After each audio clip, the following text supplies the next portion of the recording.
Mas Dri, não ajuda quando você também assiste uma série de fantasma, né? Então, precisamos falar sobre essa série, porque eu tenho uma visão meio diferente. Eita! Meio diferente. Olha, tu tá com medo, não sei nem o que vai sair daí, né? Mas eu fui um pouco injusto com as pessoas, que é o seguinte, eu acho que eu sou um cara que... Eu sou muito chato com terror, e aí eu acho que isso causa nas pessoas uma questão de decepção muito forte, porque, sei lá, o Andrei, ele hosteia um podcast sobre sobrenatural. Queria escutar a opinião dele sobre uma série nova de terror, ou um filme, ou que seja um livro. Aí eu falo, olha, eu achei uma bosta. E aí a pessoa, ela fica decepcionada comigo, eu falo, cara, eu sou chato pra caramba, mas não vai acontecer aqui hoje. Eu não vou ser o chato dessa gravação, porque eu gostei da série da Maldição da Residência Hill. Eu acho que há um certo exagero, mas a gente vai comentar isso um pouco mais pra frente. Mas eu posso dizer que foram horas muito agradáveis na frente da TV, né, Rafael? Ou você discorda? Eu concordo, mas eu discordo de certas partes aí. Cara, eu fiquei meio decepcionado porque eu achei que era uma série de terror, que ia me dar susto. Assim, ao contrário do que os nobres colegas aí do tênis verde, né? Gosto de filme de terror pra me assustar. Eu quero sustinho, eu quero pule, eu quero me cagar, eu quero ficar com medo de beber água no escuro. Eu quero que a cara do monstro apareça na tela, eu quero que eu tome susto. Se eu não tomar susto, pra mim é suspense. É outra coisa. Terror, pra mim, eu tenho que tomar susto. Essa série, pra mim, é uma série de suspense e de família, que é uma bosta quando é de família. Suspense é bom. Tá falado, né, Renan? Ô, Renanzinho, tá falado, né? Pois é, esse tipo de comentário foi tipo choque de cultura, né? Porque é suspense e família, ou seja, a festa de Natal desse 2018 aí, se preparem. É uma série de casa, Rogerinho, é uma série de casa. É igual Arquiteto. Então, eu concordo e eu discordo pelo mesmo ponto do Rafael, porque realmente o que me pegou, eu gostei muito, muito da série, mas eu concordo com ele nesse ponto. Antes de um seriado de terror, eu senti que é mais um drama familiar e que tem ali os elementos de terror e suspense, porque eu me via mais preocupada com os personagens, com a interação deles, com a dinâmica deles, meu Deus, o que vai acontecer, do que, oh meu Deus, o fantasma. Mas eu amei isso, eu amei me importar com as pessoas e me preocupar com elas e ver personagens tridimensionais. Eu amei a família. Assim, só pra não ficar parecendo que eu não gostei de seriado. Eu gostei de seriado. Só que eu acho que ele... Só que eu não gosto da minha família, né? Fala, Rafael, vai. Só que eu comprei o negócio errado. Me venderam a ideia que foi passada, que parecia que era de terror. Sim. E eu vi outra coisa, então eu fiquei decepcionado por essa parte. Não que eu não tenha gostado, gostei, mas... Eu concordo com a Adriana Mello e eu vou puxar. O que você achou aí, ô Fiorito? Cara, eu vou te falar. Eu concordo com o que vocês falaram de que ela cria uma expectativa diferente. Até porque a primeira coisa que eu vi dessa série era uma matéria dizendo a série do Netflix, que as pessoas estão desmaiando e vomitando enquanto assistem. Eu falei, oi? Aí fui assistir, né, cara? Olha, não é nem desmaiar, assim, não deu nem direito um pulinho, assim. Tem um ou outro jumpscare ali que você dá uma coisinha, mas de resto, achei muito bem feito. Adorei a série, como vocês falaram. É um drama de suspense, um drama sobrenatural, será se a gente pode colocar assim, mas não é um filme de terror, acho que nem no sentido do jumpscare, nem no sentido do medo de você, meu Deus, sabe aquela coisa de... Eu sou assim, não sei vocês. Eu assisto o filme, eu tô corajosão. Opa! Que foda, eu sou sinistrão. Aí tô assistindo o filme aqui. Terminou o filme, eu desligo tudo, vou deitar, fodeu. Eu quero salientar que eu durmo de luz acesa até hoje. Cara, não precisa ser nem terror, cara. Quando eu era criança, assistia a Linha Direta, aí tinha sempre no final aquelas fotos dos bandidos e das vítimas. Os bandidos de verdade. Credo. Aí eu ficava lembrando, cara, e se esse cara invadir a minha janela, sabe? Tipo, eu tinha 16 anos, sabe? Não tinha... Até hoje, cara, se eu ver essa porra, eu vi, cara. Eu tenho medo de foto também. Enfim, Lara Croft. Toda essa discussão que a gente tá tendo aqui é algo que a gente vai ter um recap quando a gente for gravar sobre pós-horror, que a gente, Jesus amado. Essa pauta está no nosso planejamento desde o início do ano e a gente não consegue. A pauta de pós-horror tá amarrada, hein? Isso aí tá complicado. Mas, Ira, você acha que tem alguma coisa a ver com pós-horror, já que você é defensora do termo? Então, eu ia até falar que os meus sentimentos dessa série são bem contrários ao de vocês. Eu curti também, mas por motivos diferentes, bem diferentes. Eu comecei a série achando que ela ia ser bomba, mas geralmente eu começo séries e filmes de terror assim. Ao contrário de vocês, eu não curto jump scare. Eu acho que infantiliza demais, tá? Não quero ofender ninguém aqui, mas tipo, eu não curto, eu não sinto essa adrenalina. Eu gosto de suspense. E eu achei a série que ela tinha mesmo uma pegada mais de suspense, mas eu esperava mais. Eu esperava que ele fosse um pouquinho pós-horror. Tanto é que eu falei pro Andrei, quando apareciam os fantasmas, pra mim era uma quebra.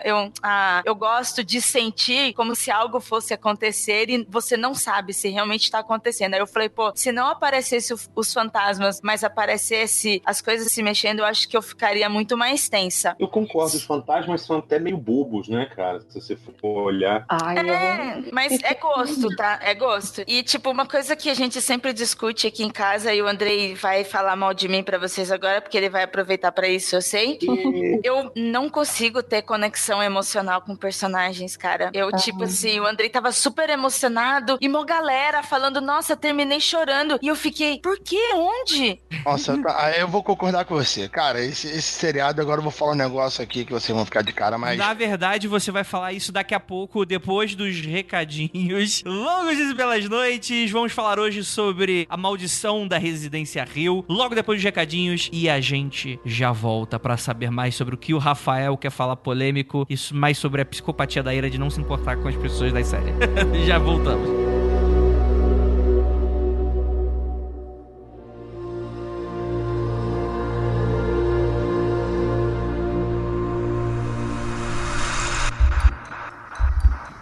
Não há nada de errado com seu áudio. Adentramos agora através dos seus sentidos. Estamos preparando você para o que vai acontecer nos próximos minutos. Além do que conhece por tempo e espaço, o contato com algo além. Não conte para ninguém e nunca olhe para trás, pois este é Mundo Freak Confidencial.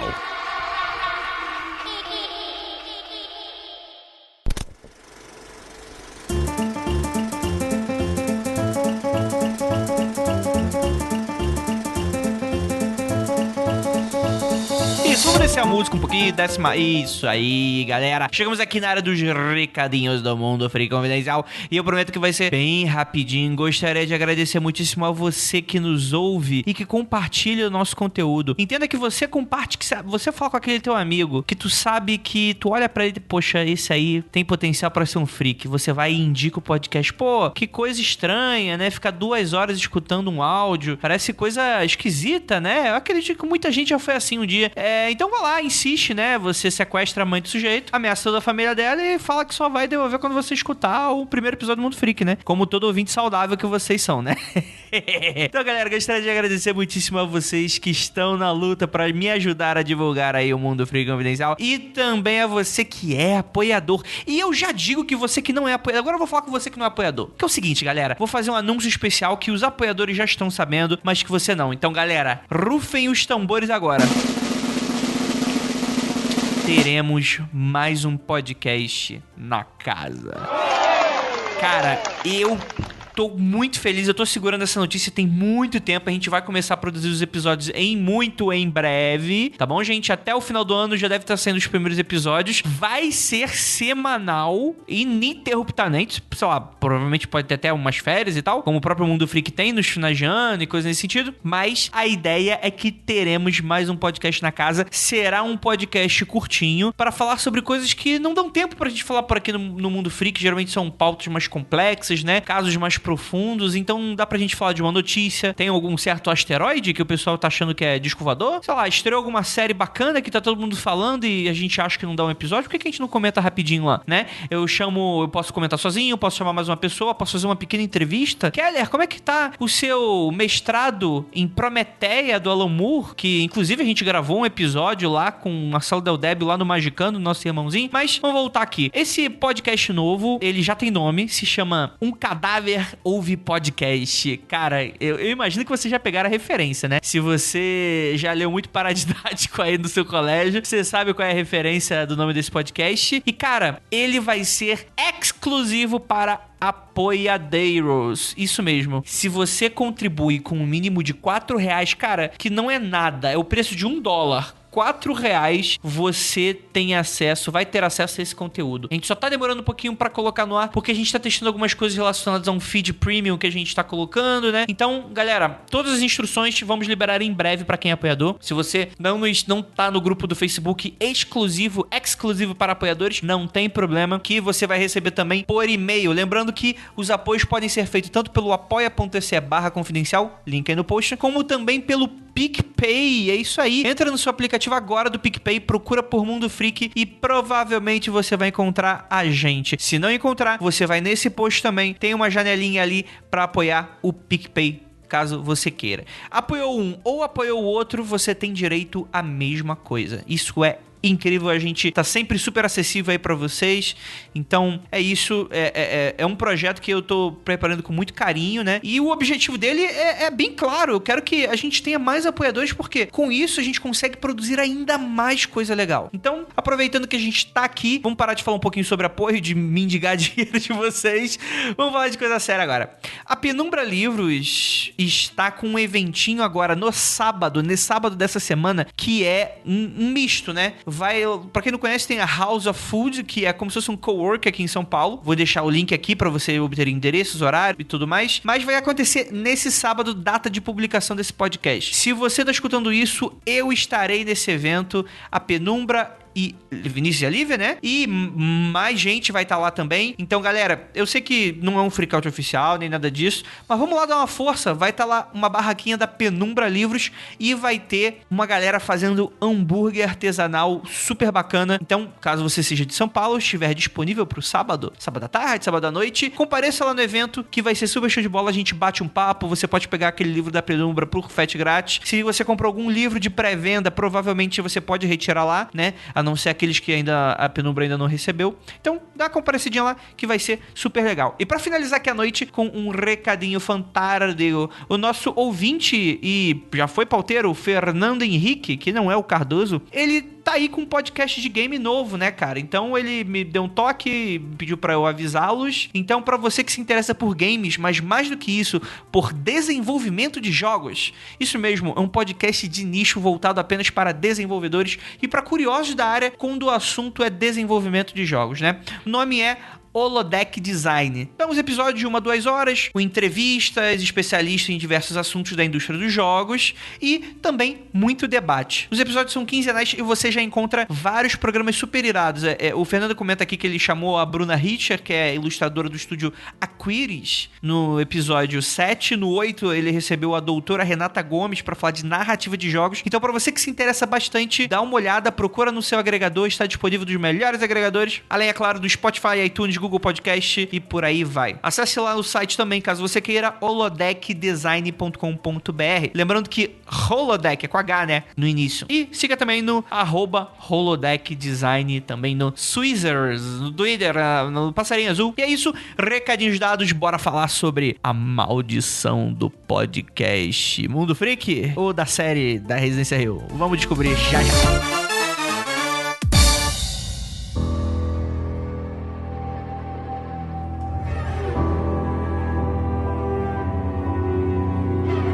Rafael, o que você queria falar, afinal de contas? Cara, eu achei esse seriado muito parecido com Lost. Ah, não. Nossa! Nossa, não, calma. Ai, Rafa. Até aqui, Lost. Não, cara, gente. Bom, tá liberado spoiler ou comentários incisivos do gênero? Antes do spoiler, vamos puxar.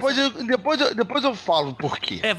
Vamos segurar, porque esse seu comentário foi tão absurdo que eu imagino que a gente prendeu a atenção do ouvinte pras próximas 2 horas de podcast. Fica tranquilo. Mas vamos lá. A gente tem um livro né? A Maldição da Casa da Colina. Esse livro ele é bem antigo, ele é lá da década de 50. Ele foi escrito pela a Shirley Jackson, uma escritora, né? E é considerado um dos romances de terror mais influentes do século XX, junto com várias outras, né? Inspirou muita gente, inspirou Stephen King, inspirou Neil Gaiman e por aí vai. E eu tenho certeza que se você já viu alguma história de Casa Mal-Assombrada, com absoluta certeza eu imagino que você, a gente tá falando ocidentalmente, né? No Japão já é outra história. Mas com certeza tem um toquinho de influência sobre essa história, que na verdade não tem nada a ver com a série. Eu imagino que se você tá escutando esse podcast é porque ou você já viu, ou você tá querendo uma recomendação boa. A gente vai falar spoiler, mas de lá pra frente a gente vai avisando pra vocês. Por enquanto a gente vai falar um pouco sobre essa construção. Porque essa série, ela é baseada nesse livro, A Assombração da Casa da Colina. Só que ele é completamente diferente. E aí eu tava até discutindo agora a pauta com a Ira, né? Sobre esse tipo de coisa, ela não sabia, né? E muita gente não sabia. Já existia uma adaptação, duas adaptações pelo menos, desse livro, né? A primeira delas foi lá em 63, que é o The Haunting, o nome do filme, de 1963. Você lembra qual é o nome em português, Ira, que ficou aqui? Desafio do Além. Meu Deus. É o SBT que faz esses nomes aí. Silvio Santos. Enfim, né? É capaz até que você conheça esse filme por outro nome, porque é comum esses filmes mais antigos mudarem de nome, né? Mas talvez você vá conhecer essa história por uma outra adaptação de 1999, que é A Casa Amaldiçoada. É um filme que ele marcou bastante uma geração aí de terror, né? É o Liam Neeson? É, sim, Eleanor. Esse mesmo. Caraca, eu vi esse filme e não tinha feito a conexão entre os... Não, é porque não tem nada a ver, né? Essa série nova, ela muda completamente a história, né? Ela pega alguns personagens, por exemplo, nesse filme de 99, você vai ter a Catherine Zeta-Jones fazendo a Tel, a Lily Taylor, né, fazendo a Nell, só que ela é apelidada de Nell pela Tel no filme, né, que na verdade ela é a Eleanor. E o Luke é feito pelo Owen Wilson. Nossa. E a história é completamente diferente. Eu lembro que eu curti muito esse filme quando eu assisti, mas a única coisa que, puta, queima é isso. É o Owen Wilson, com o nariz torto dele. É, não rola, cara, não rola. Olha aí, ó. O Owen Wilson funciona fazendo filme de action. Não, acostumou, sabe? Tá impregnado nele. Sei lá, o cara tentou fazer outro filme, um filme de terror, mas, tipo, toda parte que o cara aparece é uma comédia. Sim, sim, sim. E isso é interessante porque no filme de 99, ele é mais baseado, ele é mais próximo do livro, né? Que a questão é que um milionário, né, alguém que quer fazer uma experiência comportamental, traz pessoas pra passar uma noite dentro dessa casa, né? Que seria essa casa mal assombrada. Agora eu sei qual é o filme que você tá falando. Nossa! Eu não lembro se no filme ele avisa que a casa é mal assombrada, mas a ideia é que eles vão descobrir se é verdade ou não. Ele avisa depois. É. Depois de um tempo. Acho que depois da primeira morte que ele avisa. É verdade, né? Que aí as coisas começam a dar errado. A pessoa morre, né? E aí, né, ele abre o jogo com a galera, né? Pô, que legal, ele é só na hora, né, cara? Ele abriu o jogo. Já morreu um, agora eu vou contar. Pois é, né, cara? Antes tarde do que nunca. Exatamente. É, né? Liam Neeson que faz, né, o cara que tá fazendo esse experimento e tal, né? E aí eu lembro que tem cenas bem marcantes do tipo... Tem a questão do abuso sexual até que tem, do fantasma, que é até zoado no Todo Mundo em Pânico 2. Eu não sei se vocês vão lembrar que o pessoal vai pra uma casa assombrada e aí eles repetem várias cenas desse filme. Se você lembrar de Todo Mundo em Pânico 2, eles estavam referenciando esse filme, né? Tem o cara da mãozinha. Sim, nossa, ai, gente, eu tenho pavor desse cara até hoje por causa dessa paródia.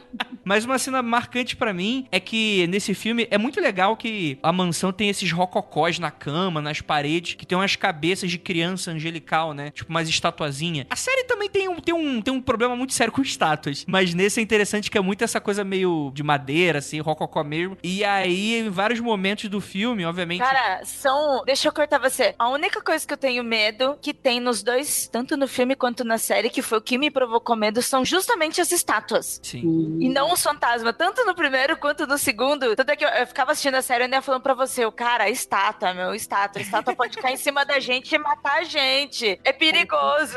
Morar numa casa que tem estátua no corredor. Né? Cara, eu não ia. Morar numa casa que tem estátua a ponto, né? Nossa, então... Eu tomava susto aqui em casa com uma enceradeira quando tinha um casaco em cima. Calcula se tivesse uma estátua. E estátua, ela tá sempre te julgando, sabe? Tipo, ela tá ali parada, te olhando e você não pode fazer nada. Tu dá um perfil, estátua julgadora. Sim.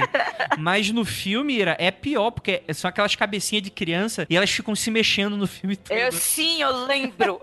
Sim, cara, mas enfim, esse filme ele é bem maluco. Eu lembro que assisti ele há muito tempo atrás, na época eu tinha gostado. Eu achei super interessante, não lembro se assisti hoje, ele ainda continua legal. Mas a ideia é que essa série, né, ela foi encomendada aí pela Netflix. Ela é do diretor Mike Flanagan, sim. Ele é o diretor, ele só tinha feito anteriormente esse filme Jogo Perigoso, que eu particularmente não vi. Ele tem bastante filmes. Mas eu acredito que me chamou bastante atenção a forma como ele conduz a série. Ele faz umas coisas bem legais que eu vou até comentar daqui a pouco, mas ele é um cara que, pra você cair no terror e cair naquela coisa muito over, sabe? Muito exagerada, é muito fácil. E esse cara, ele tem uma certa elegância na forma como ele dirige as coisas, né? Ele tem umas soluções visuais que é bem interessante. Ele me lembrou muito também o James Wan, né? Que se sobressaiu bastante nos últimos tempos com Invocação do Mal, aquele Sobrenatural. Hoje tá dirigindo Aquaman, que se tudo der certo vai ser o melhor filme de terror dos anos 2018.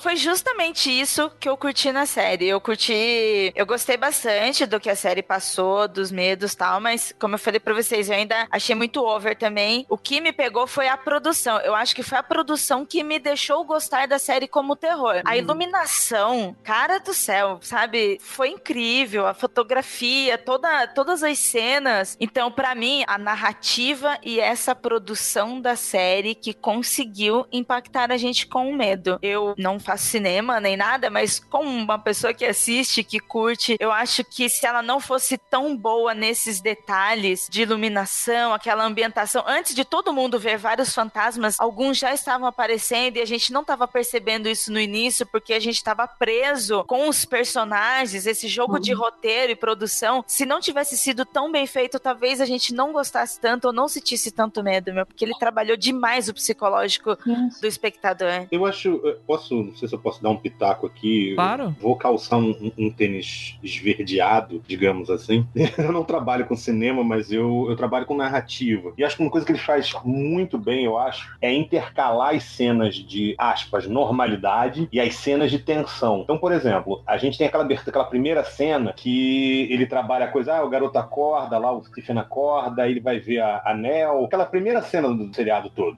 E é uma cena que ela não mostra porra nenhuma, entendeu? É uma cena normalíssima. Cara, só que naquilo ali, ele vai te ambientando na casa. Você sabe onde é o quarto de um, você sabe onde é o quarto de outro. É quase que um tutorial. Cara, depois que tem aquela cena do pai, eu acho essa cena extremamente bem filmada. A cena que o pai entra no quarto e fala pro moleque, vambora, entendeu? Sim. E aí ele fica, e aí a maçaneta fica mexendo assim, o pai tenso pra cacete. Aquela cena é excelente, cara. Sim. Sabe? Aquela cena eu me vi, não acho que é uma cena de terror nem de medo, mas eu tava agarrado no braço do sofá, assim, sacou? Sim. Que eu achei que ia acontecer alguma coisa, sabe? E eu acho que, assim, de duas coisas que eu gostaria não de concordar com você, é isso, né? Pra uma série dessa ficar... Que, assim, essas séries americanas de 50 minutos, eu não tenho muito saco pra muita série americana por causa disso. Anime tem 22 minutos e olha lá, eu tô acostumado com esse ritmo. Mas 50 minutos, pra mim, depende muito da série. Cara, ele consegue trabalhar isso muito bem. E vamos lembrar que, além de você ter essa coisa de você tá lidando com cenas de tensão e cena de desenvolvimento e construção de personagem, a gente tá lidando aí com flashbacks, né? E eu acho que é incrível não ficar chato. Pelo contrário, me dá vontade de conhecer esses personagens, né? Então, André, mas só deixa eu te interromper. É que a série, os episódios não são só de 50 minutos. Tem episódio com mais de 1 hora. Ah, verdade, sim. Eu acho que é o episódio 5 ou 6, né? Isso, eu lembro que tinha várias pessoas comentando e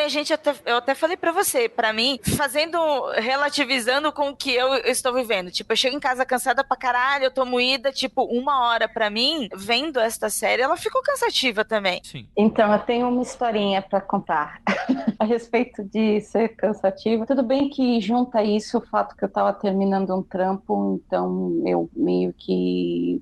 eu vou terminar isso aqui. Eu assisti o primeiro, o segundo, o terceiro episódio e eu, poxa, isso aqui tá interessante. Até agora, eu acho que o meu episódio favorito foi o centrado na Nell. Sim. É o 5? Acho que é o Não. Não, então... Ai, eu já tô confundindo. A personagem que ela é sensitiva. A Tel.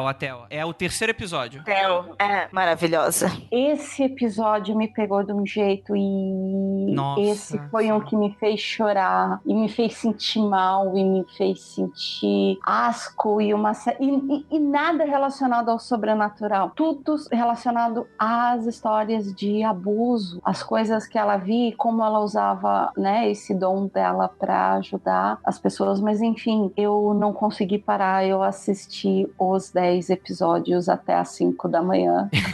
Caramba, cara, que legal. Trabalhando, porque eu queria. E esse é um ponto que pra mim a série não é a melhor coisa do que eu já assisti, não é. Mas ela me pegou pelo ponto dos personagens. Eu queria saber o que ia acontecer com aquela família. Eu queria saber se, né, o Luke, né, se ele ia cair, voltar pras drogas, se ele ia conseguir sair daquilo. A relação deles com a família, se eles iam conseguir, né, se voltar a ser uma família, né? Eu senti bastante isso. Sim, sim. O lance da Tel, que no começo ela me passou uma impressão de ser uma pessoa fria, distante, etc.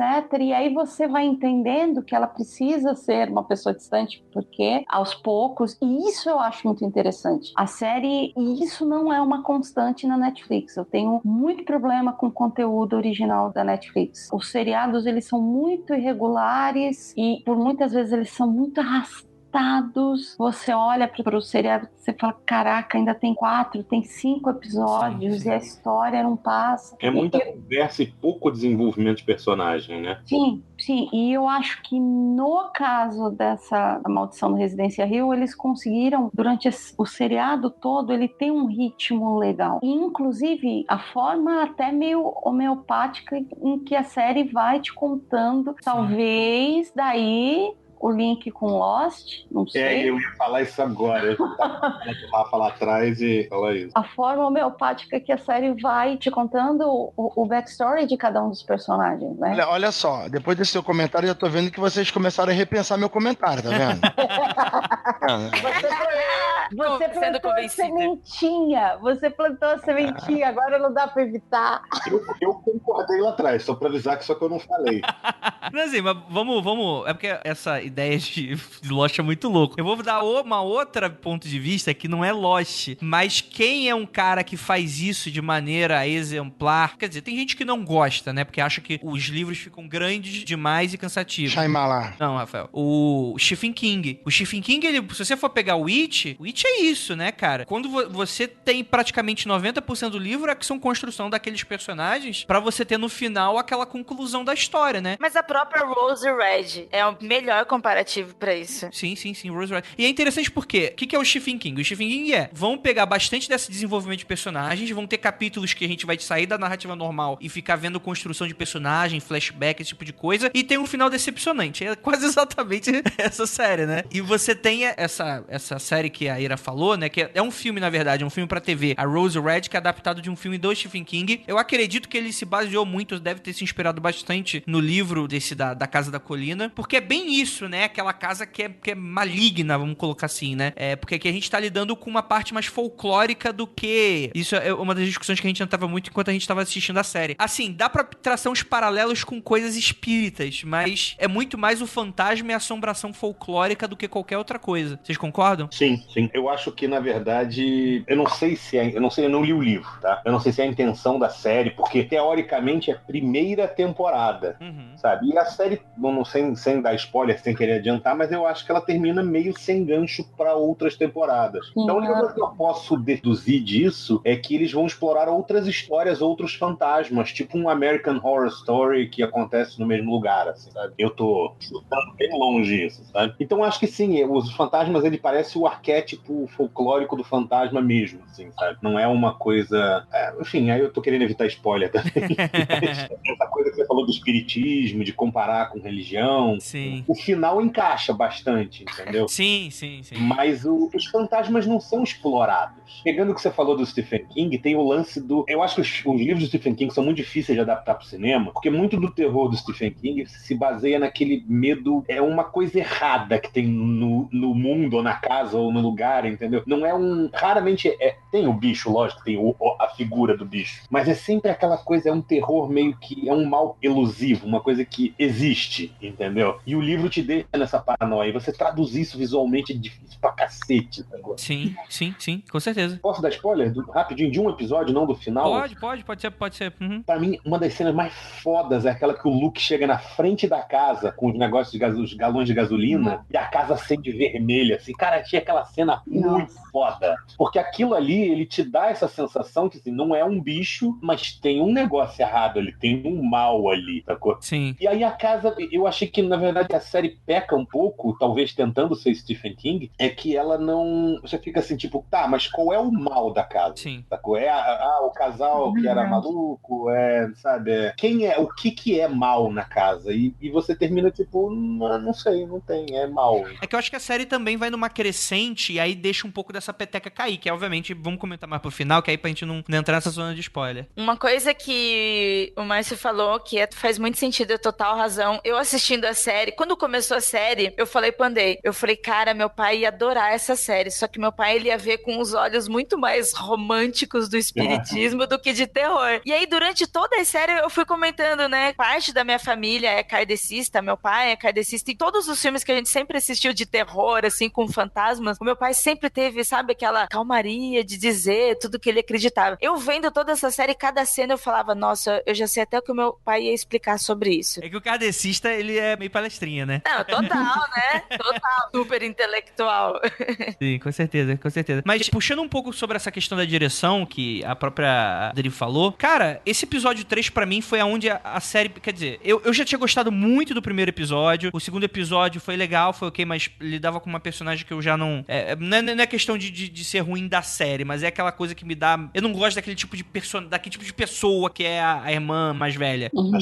A Shirley. Eu não gosto daquele tipo de gente. Então, o segundo episódio eu passei. E esse terceiro episódio, eu acho que ele é de uma elegância. Ele é de uma construção... Porque, tipo assim, dá pra ver, e ali é construído na série. Então, um mini spoiler sobre esse personagem, que ela é uma sensitiva, que ela não é uma sensitiva comum como a Nell ou a mãe, né? Ela é aquela sensitiva do toque, que além de ser muito raro de ser explorado no audiovisual, é muito difícil de ser explorado no audiovisual, porque a gente tá lidando com o tato, né? Como é que você explica o tato pra uma questão do audiovisual, né? Pra não ficar aquela coisa extremamente aberrante de tipo, susto, ou coisas assim, tipo, jogar umas imagens esquisitas na tela pra, enfim, tentar mostrar alguma coisa e tal. Não, tipo, a construção, ela é super legal e ela é super sutil. Então ela começa com a cena dela criança, aí a criança, a pequena Tel, passa a mão nos lençóis em uma cama e ela tira a mão. E até esse momento na série você não sabe que ela tem isso. Mas ali, ele dá um enquadramento de câmera rápido e tu fala, cara, isso não foi à toa. E aí, durante a série, você vai entendendo, porque começa com, nos 2 primeiros episódios, tu vê a personagem, por exemplo, de luva. Aí tu fala,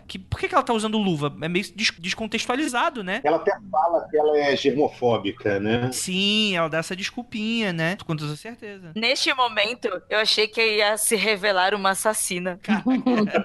Ela é a maldição na residência aí, né? Sim, eu pensei que seria isso, sabe? Eu vi ela colocando luvas, caralho, ela que mata todo mundo? Não tem fantasma, gente. Eu não tinha reparado, eu só achei que ela era esquisita, eu só fui descobrir que ela era sensitiva naquela cena que ela foi no porão da família. Sim. Eu já tinha matado antes, mas essa cena aí, cara, é uma cena... Cara, que cena maravilhosa, né? Dela deitando no sofá e... Cara, e isso é engraçado, né? Porque é uma série que ela não precisa ser expositiva. O diretor, ele consegue fazer de uma maneira que conta muito. Então, eu fui matando o que o diretor tava querendo falar antes dele falar. Então, quando ela senta no sofá e ela fala o jeito que ela dá ela geme... A angústia dela. Angústia. Eu falo, cara, eu acho que eu matei. O que é isso? Aí eu falei pra Ira, e eu gosto de falar isso pra Ira, porque a Ira, ela fica muito curiosa e eu não falo as coisas. Aí ela fica muito, o que é, André? Eu falei, não sei se tá errado, deixa eu descobrir pra ver se é isso mesmo. E aí, se confirmou, né? Cara, mas isso que eu mais gostei da série, que tipo assim, o que define uma história de terror? É a quantidade de sustos? Porque o Rafael gosta. E eu sei que tem ouvinte que gosta. Tem ouvinte que gosta de ir no cinema pra tomar susto. Pra ter aquela coisa da adrenalina controlada, levar a namorada, levar o namorado, pra ter aquela coisa, ver a pessoa tomando susto. Tem gente que gosta dessa parada. O nome disso é sadismo, Rogerinho. Sadismo. Denota um certo sadismo aí da criançada. Mas o que eu gosto é que, tipo assim, pra mim, eu não sei definir o que é um bom terror, mas eu gosto de ver quando um terror, ele é uma boa história. E boa história, você podia tirar o contexto do terror e dos fantasmas e ser um puta drama familiar que que ia ser excelente. Ia ser um filme de suspense de assassino. Ia ser excelente. Enfim, eu gosto muito quando essas coisas são construídas dessa maneira tão legal e com tanto cuidado. Quer dizer que é bom independente de ser terror, né? Exatamente. É uma história bem contada independente do gênero, né? Exato. Que é onde que o pessoal do pós-horror, ele fica meio brabo, né? O pessoal que gosta muito desse terror de susto, ele fica meio brabo com o pós-horror, porque não tem susto, né? Você vai ver a bruxa, tipo, você pode colocar a bruxa como um drama. Tirando a parte final, é a história de uma família na Nova Inglaterra. E é isso, né? Se pegar qualquer outro filme de pós-horror, é mais ou menos isso, que o Babadook. Eu acho que tem um lance do jumpscare, eu acho que ele é muito bom, ele é um recurso muito legal, mas acho que ultimamente as pessoas têm usado errado pra cacete. Que é o quê? Vamos dar um exemplo. Alguém viu aquele A Visita do Shyamalan, antes do Fragmentar? Putz, queria ver, não vi. Bom filme. Olha, esse filme tem uma cena em que ele praticamente diz pra você, agora vai ter um jumpscare. O que é a pior coisa pra um jumpscare, né? Tipo, você saber que vai ter um jumpscare. E você toma mesmo assim. Você sabe que vai ter um jumpscare. Você fala, ih, vai ter um jumpscare. Aí você dá um pulo na porra da cadeira, sabe? Eu acho que mas só que é muito bem feito. O Shyamalan é um cara muito competente pra suspense, pra esse tipo de coisa. Sim. Eu acho que o que acontece em muitos filmes hoje em dia, tipo... Eu não me vem nenhum específico à cabeça. Mas é que, tipo assim, ele dá muito jumpscare falso em você. Então fica aquela coisa, tipo... Biologicamente, você tá tomando susto, seu pico de adrenalina vai lá em cima e cai. Vai lá em cima e cai. Quando chega no final do filme, que é pra ser o terror, você já tá anestesiado. Porque seu pico de adrenalina já foi tantas vezes acima e voltou, Sim. que não funciona. Agora, quando o cara sabe fazer o jumpscare, cara, é o que eu falo. Eu tenho uma expressão que é morder o reboco da parede, né, cara? Sim, isso é total razão também. Eu parei de curtir filme assim justamente porque eles começaram a ficar qualquer filme genérico, tão pop por aí, tão zoado de jumpscare que, por exemplo, qualquer cortina se mexendo é um jumpscare e aí você vai, você vai perder da graça, sacou? Mas quando você tem um bom filme, uma boa direção em que o jumpscare faz sentido, é o que você falou, você pula e gruda na parede também. Ele só não pode ser exagerado, sabe? É a maneira que eu vejo, pelo menos. Você está ouvindo Mundo Freak Confidencial. Cara, eu acho que não existe coisa mais batida do que uma história de casa mal assombrada. E se alguém me falar, Andrei, vai ter uma série na Netflix super maneira. Série pra mim já é um negócio super complicado. Como a Adri falou, ela maratonou, né? Esse tipo de série é aquela série que ele, na verdade, é um filme de 10 horas, né? Beleza, ela trabalha um pouco ali, cada episódio um personagem. Aí os 3 últimos episódios você avança na trama. Mas é meio que um filmão, né? Você assiste e fica com aquela vontade, não, preciso continuar, preciso maratonar, esse tipo de coisa. Eu achei legal um recurso que a série usou, que ela repete muita cena. Só que como ela muda o ângulo dos personagens, ela te dá a resposta que tinha faltado anteriormente. Sim! Isso eu achei positivo, porque mesmo que conte histórias em momentos diferentes, você já viu aquela cena ali e você fica preso nela pra saber o que aconteceu anteriormente e não ter sido explicado. Então é algo que tá recorrente e isso já te prende, já te evita uma dispersão muito grande, porque realmente, filmão de 10 horas é foda, não é pra qualquer um, não. Sim. Eu acho que o exemplo que a gente tem desse filmão de 10 horas, que eu acho que é um vício ruim demais do Netflix, é que a gente nem consegue, digamos assim, identificar o episódio, sabe? Você fala, tipo, assistir, sei lá, não é o caso, tá? Mas eu vou pegar, assistir essa temporada do Demolidor. Aí você fala, pô, tá, e aquela hora que acontece, mas você não sabe em qual episódio foi aquilo. Nesse, eu acho que a série é muito bem feita, que apesar dela ter o formato Netflix, que é um formato que não te obriga a ver um por semana, digamos assim, você sabe o episódio, porque justamente pelo Rafael falou, ele centra num personagem e tem o formato Lost, que ele vai dando esse ponto de vista de cada personagem. Tanto que, vou dar um outro mini spoiler, não sei se eu posso, se eu puder, bipa aí. Não, vai, mano. Por exemplo, na hora que o Stephen encontra o Luke saindo com as coisas da casa dele, você pensa, pô, tá lá, o cara tá roubando as coisas porque ele é drogado. E lá na frente você vai entender que não é isso que aconteceu, sabe? Tanto que ele fala, não é isso que você tá pensando, ele já tá bom. E você também tá tipo assim, tá bom, entendeu? E lá na frente você vê pelo ponto de vista dele e você enxerga que ele tava, sei lá, tentando ser legal, sabe? Eu acho que esse formato, a gente fica com isso na cabeça. O episódio da Nell, o episódio do Stephen, o episódio do Luke, entendeu? Isso ajuda a você, não só eu acho legal essa coisa da trama, de você andar e você querer ver o próximo pra entender, mas ele ajuda você a maratonar, digamos assim, sacou? Sim. Não é só tipo um blá blá blá blá blá blá blá e você tipo, tá, entendeu? É, porque se você for pensar é muito contraproducente, né? É uma história de uma casa mal assombrada, então, nossa, o suspense sobrenatural, eu quero saber o que é. E os primeiros 5 episódios, cada episódio é focado em um personagem. personagem, né? Então você vai saber a história, é uma construção daquele personagem. Aí tu fala, poxa, chato, né? Parece chato. Os primeiros 5 episódios de uma série não tem Casa Assombrada, mas tem. Só que, como a gente falou no início, acho que foi até Drick que falou que essa coisa meio homeopatizada, né? Que tá ali. Então ele pula pra um flashback, pula pra um drama real, aí mostra um fantasma na casa, e cada um tem um fantasma, né? Isso é legal também de ver, né? E aí acho que a gente pode falar, né? Da assombração que tem. Como a gente tá falando de estrutura, de fotografia e da atuação, né? Também, que, Sim. Poxa vida, eu acho que eu não consigo pensar em nenhum dos personagens principais que eu falasse, poxa, olha ali, deu uma, né, meio fraquinho, me tirou da história. Eu achei que todos estavam muito bem ali, né? Mas um ponto que a gente precisa falar do episódio que praticamente não tem corte. Sim. E é a câmera toda, eles estão ali no velório da Nell e a câmera vai acompanhando e eles se emocionam, depois eles brigam, depois eles discutem num ponto que o corpo acaba caindo, o caixão acaba caindo no chão e aquilo vai, a câmera ela não para. É um plano sequência, né? São vários planos sequências, né? É foda. Eu tava tentando pensar nisso. E, cara, num seriado de terror, né? Eu não tava esperando isso e acho que um dos episódios favoritos meus, assim. Acho que de todo mundo, né, cara? Eu acho que não tem como você não estabelecer. Aliás, até acho que esse episódio é meio que o culpado pelo fim, porque ele é tão bom, ele é tão foda, Sim. que dali pra frente nada se equipara, entendeu? Então, sei lá. Acho que deixa...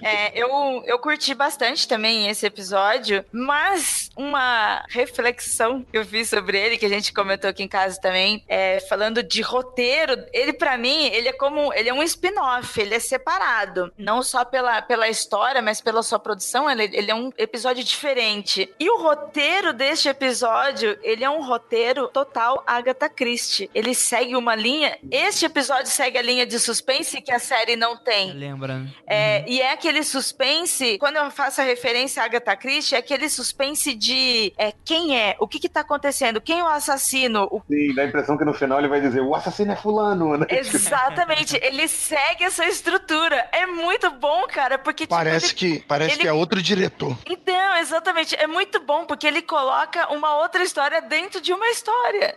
Sim. E foi, pra mim, muito tarde, nesse episódio, que eu descobri que, veja só, tem fantasmas aleatórios, quietinhos, só observando num canto da tela. Que a partir desse fica mais claro, né? Ele aparece mais. Eu fiquei chateado, ao mesmo tempo fiquei positivamente surpreso, mas eu fiquei chateado com essa estrutura do Dr. Manhattan do Watchmen, saca? Porra, eu fiquei meio puto, cara. Como assim, cara? Do ficar voltando e indo no tempo? Ah, porra, eu achei maneiro, mas, cara, essa porra de voltar no tempo toda hora. Aí o fantasma que a garotinha via quando criança era... Caralho, velho. Como é que eu acabei de bipar isso? Porque agora vamos entrar na área de spoiler, porque o pessoal já não tá se segurando.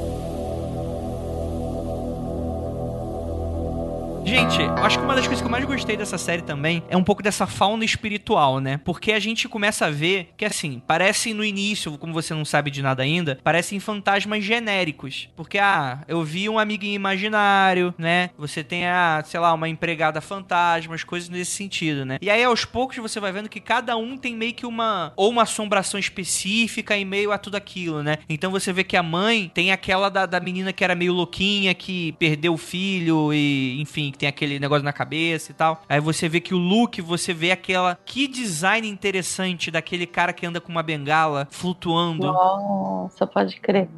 Né? É interessante, cara, e eu fico muito feliz em pleno 2018, na época que de tudo já se tentou, eu ficar interessado em um design de uma assombração que eu nunca tinha visto sendo retratado daquela forma. Isso é legal, né? Você tem a menina do pescoço quebrado da Nell, né? E por aí vai, né? Você só não vai ter o Steve, né? Que é o irmão mais velho, o cuzão da série.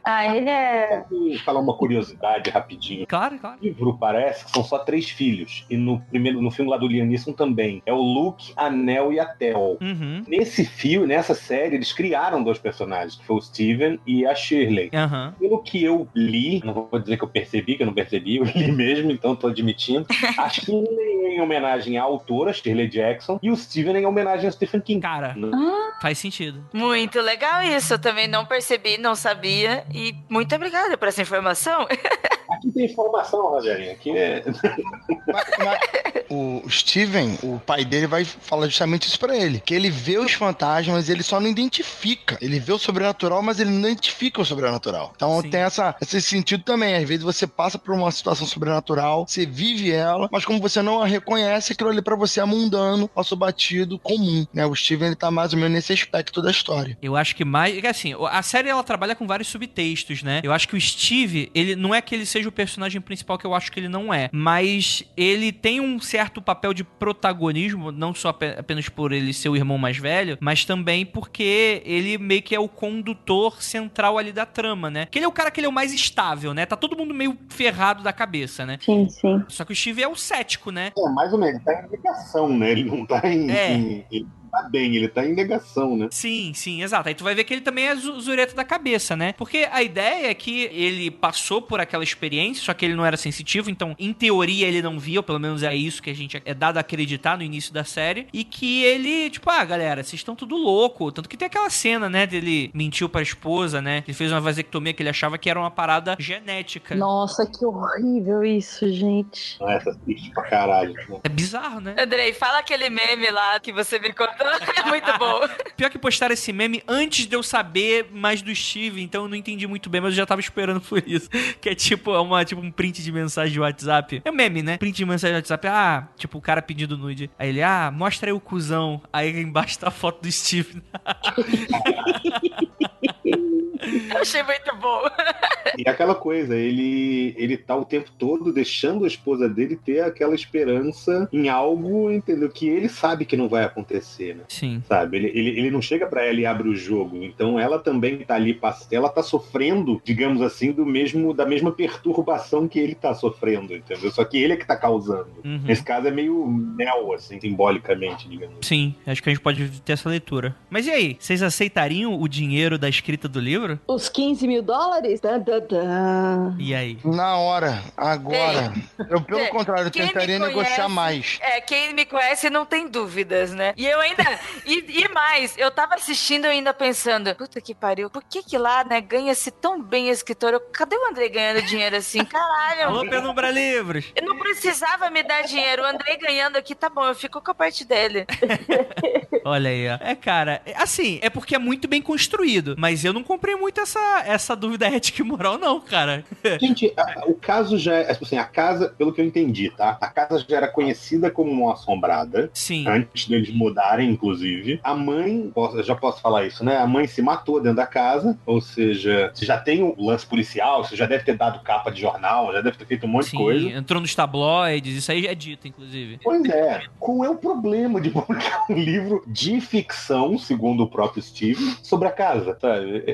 Isso é um drama que não me pegou, sacou? É lógico que é fácil falar que pô, pimenta no fiofó do outro é refresco, né? Mas assim, se fosse a minha família, eu não sei, mas a princípio não me incomodou. Tipo assim, cara, por que vocês não estão pegando dinheiro, entendeu? Não, eu até entendo, porque é o lance que a Shirley ficava comentando, blood money. Por dois motivos que eu acho que, no caso, principalmente ela tava muito sacaneada, né? A gente descobre que não foi exatamente assim, mas eles diziam, você escreveu sobre a última noite e você estava dormindo, você não viu nada. Então, tudo aquilo que você escreveu, você inventou, né? Então, eles acusam o Steve de ter ganho muita grana com o livro, inventando algumas coisas que ele jurava pra todo mundo que... Sim. Não, eu vivi, eu aconteci. E se você parar pra pensar, ele escreveu também sobre a noite que a mãe deles morreu. Sobre o suicídio da mãe, não foi isso? Foi, sim. Assim, eu não sei se ele escreveu sobre o suicídio, mas a noite estava lá, eu acredito. E como ela fica falando, na verdade, na primeira vez que todos eles são confrontados, eles falam, não. Ai, como é que é o termo que eles usam? Enfim, é um dinheiro sujo, né? É o blood money, a gente não quer, tal. Então, o ponto é, eu entendo porque todo mundo estava sacaneado por ele ter escrito algo que ele não viu, ter exagerado um pouco mais pelo que a Nell fala, e principalmente o lance dele, que eu entendo que deve ter sido isso, falar sobre a morte da mãe, né? Então eu até entendo os irmãos estarem sacaneados e falar, não quero fazer parte. Mas, quando a gente pensa de uma forma mais prática e nos boletos vencendo, aí você...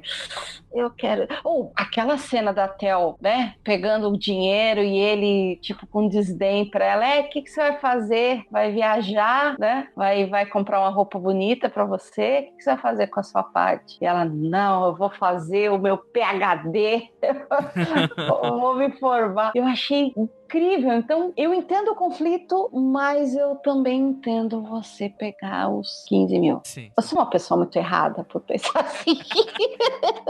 Eu acho até que o dilema funcionaria melhor se você dissesse assim, os irmãos têm que aprovar o livro. Eu acho que o lance da grana é que, tipo assim, o Stephen vai publicar de qualquer jeito o livro, ele não precisa da permissão dos irmãos. Inclusive, eu acho que ele publicou, ele não pediu permissão, ele só publicou. Ele publicou. Sim. Não, mas eu acho que ele chega a pedir permissão, os irmãos dizem que não, ele caga na cabeça dos irmãos e publica mesmo assim, pelo menos o que eu entendi. Sim.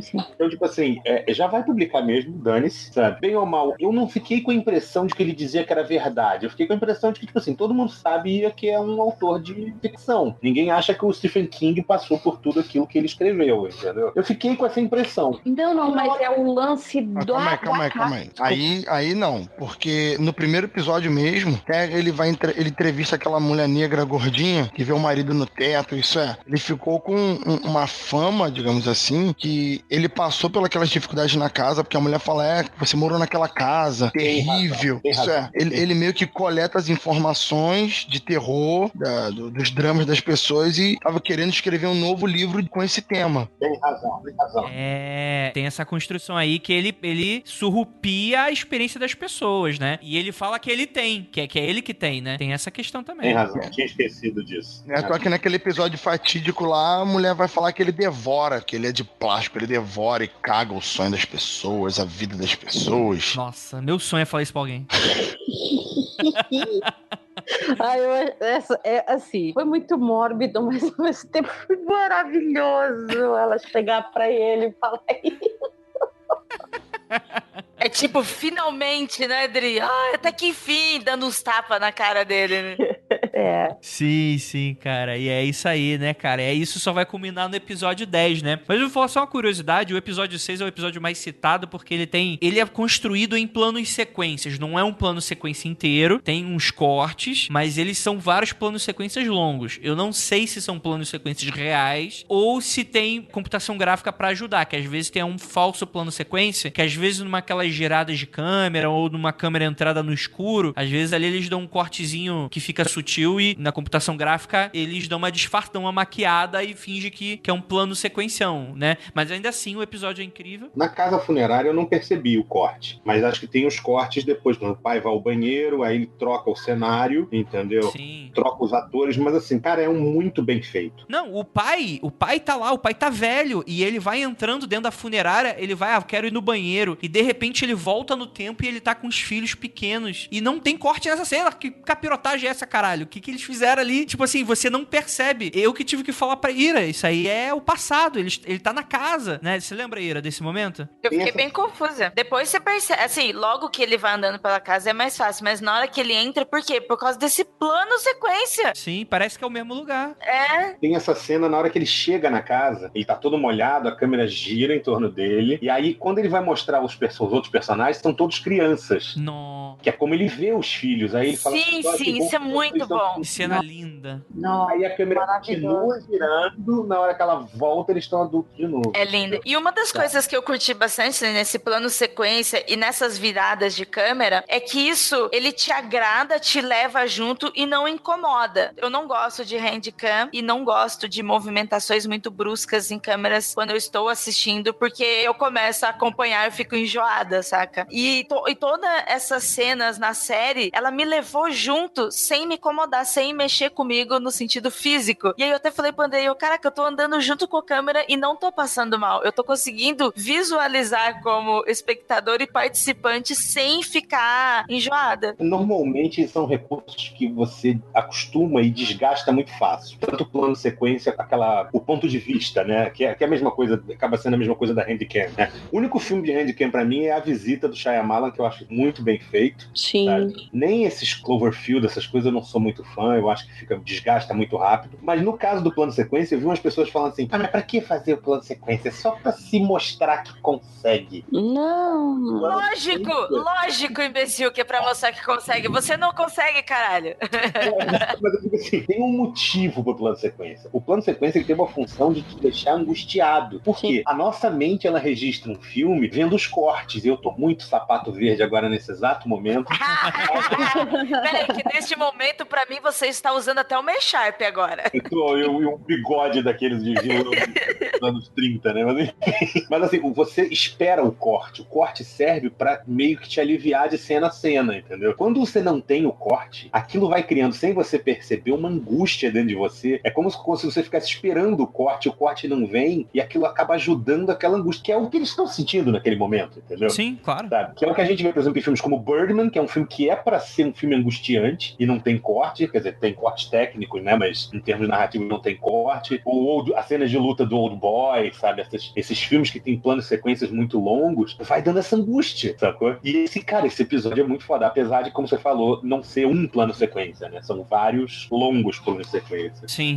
E só pra dar um detalhe técnico, pra gravar todas essas cenas, só essa do sexto episódio, os cameramen precisaram treinar durante 1 mês antes da gravação. Então eles estavam treinando, tipo, porque você precisa de uma mobilização técnica muito avançada, né? Você não tem apenas a atuação dos atores, pra onde que eles estão se movimentando, mas você tem toda a equipe técnica por trás. As sonoplastias também acompanham isso. As gravações, principalmente na casa antiga, na Residência Rio, os barulhos de fantasma, de passos, sabe, aquele barulho de fantasma, sei lá se faz barulho, né? Mas barulho da casa, se você não sabe se tem alguém andando, mexendo, portas, batendo, e aquela sensação, o diretor, ele colocou na gravação para que os atores sentissem essa vibe, esse primeiro sentimento nas gravações. Então, vários sustos dos atores, reflexos, assim, das impressões deles também foram reais, tudo em conjunto. Olha só, que porra de louco esse diretor, e que foda que ficou. O plano sequência, as reações das pessoas e mais a sonoplastia, tudo andando juntos. Eu vou falar aqui pra vocês, hein. Toda vez que eu vejo filme de terror, filme de suspense, americano, efetivamente, é uma grande maioria, eu penso que deve ser uma bosta ser rico e morar nas casas escrotas assim, né? Porque, porra, aqui na minha casa, meu amigo, isso jamais. Tô escutando barulho ali. É 3 passos, mano. 3 passos já tá vendo toda a casa. Não tem problema. Fantasma incomoda fisicamente, né, velho? Tá no meio do caminho, cara. Sai velho. Caralho, essas casas aí, o cara se muda pra uma casa que caberiam umas 70 pessoas dentro, mano. Parece uma república de faculdade. Dá espaço pra tanto fantasma, olha aí, a culpa é do cara. Nossa senhora. Aliás, só primeiro me corrigindo, que eu falei que o único filme de Handicam que é bom é A Visita do Shyamalan. Tem o Hack também, que é muito foda. O Hack é massa, Hack é legal. Hack é foda, eu cometi uma injustiça aí. E uma outra coisa que eu ia falar é o seguinte, o maior jumpscare do seriado inteiro é você perceber que o pai é o molequinho do ET, né, cara? Isso. Tá de sacanagem. Ele. Você pensa que ele morreu. Minha cabeça quando eu soube. O foda é que, o Andrei tira sarro. Eu sou meio psicótica com essas coisas de atores, tanto principais quanto coadjuvantes. Aí na hora que começou, eu falei pro Andrei, você viu que é o menino do ET, né? O Andrei, como assim? Que cara que é? Você não tá vendo ali a cara dele? É o menino do ET, olha aí. Cara, a Ira, ela é psicótica com essa parada. A gente foi ver o Batman, o terceiro, do Nolan, e aí, tipo, abre a cena com aquela cena do avião, que tem uns espiões lá batendo nos cientistas lá. Aí no final do filme ela virou pra mim e falou, Andrei, tipo, aí tem aquelas cenas de combate aberto, à luz do dia, que tem centenas de dublês se porrando ali no filme, e fala, olha aquele cara que apareceu na cena do avião lá no começo do filme, tipo, apontando um cara genérico aleatório lá atrás da cena, e tu falei, não, Ira, não dá, contigo não dá pra brincar. Caralho. Olha só, vocês falando isso, agora vem uma questão muito pertinente. O que aconteceu com esse garoto, esse adulto, né, que fez o filme ET? Ele é bom ator, cara. O que houve? Ele acabou o dinheiro do ET agora, ele começou a trabalhar de novo? Ele trabalhava em peça de teatro?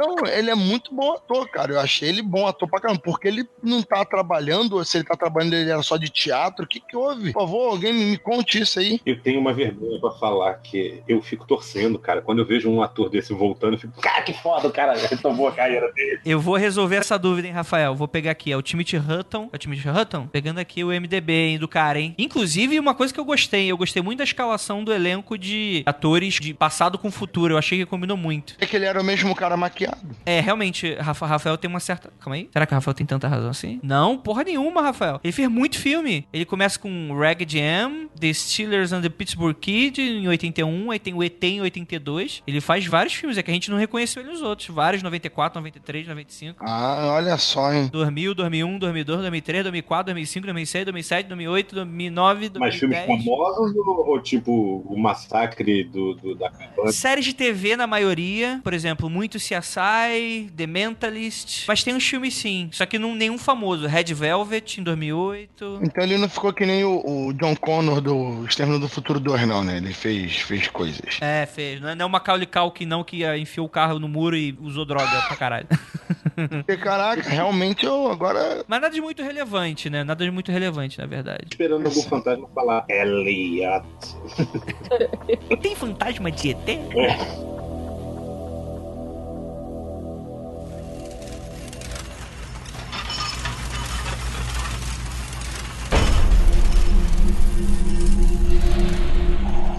Vamos lá, gente. Vamos falar do final. Cara, eu vou falar que... Eu, quando eu terminei de assistir, eu perguntei pra ela, ele gostou e tal. Falou que gostou, falei que gostei também. Só que aí depois eu comecei a digerir um pouco sobre o final. E aí eu percebi que tinham coisas me incomodando. Aí eu digerindo, eu vi que o final eu não gostei. Somos dois. Por dois motivos. Eu acho que ele falha na entrega. E aí eu acho que é o grande pecado. Porque em todos os outros episódios estava tão bem compassado, estava tão bem legal, assim. A entrega da história através das cenas, dos diálogos. Tava tão bom. E no final ele dá essa derrapada muito feia. Que, cara, você ter... Com 5 minutos de final de série, você... Ah, não. Porque a casa, ela é boa.